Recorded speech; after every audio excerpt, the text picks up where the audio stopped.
Il robottino aspirapolvere fa scattare il tuo antifurto? Vediamo perché. Ciao, sono Davide Marcomini e nella vita faccio l'installatore di sistemi di sicurezza. Sono anche l'ideatore e fondatore del portale Top Security Advisor e autore della guida antifurbo. Nel canale aiuto l'utilizzatore a districarsi nel mondo dei sistemi di sicurezza. Nel video di oggi vorrei parlare del fatto che tutti questi robottini aspirapolvere che ormai girano per casa nostra in orari in cui l'antifurto è inserito possano far scattare l'allarme.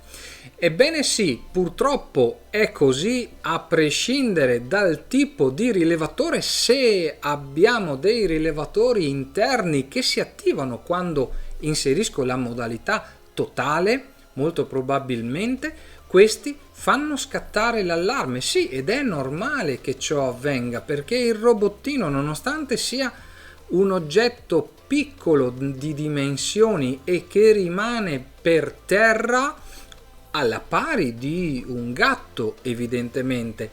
Qual è la differenza tra il cagnolino e il robottino aspirapolvere? Beh, entrambi sono per terra, ma il robottino aspirapolvere muove una massa d'aria calda verso l'alto che viene percepita dal rilevatore come un oggetto, una persona, un qualche cosa di molto più grande rispetto alle sue dimensioni reali.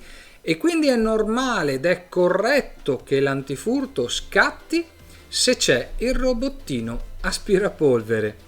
Ci sarebbe invece da stupirsi se ciò non avvenisse.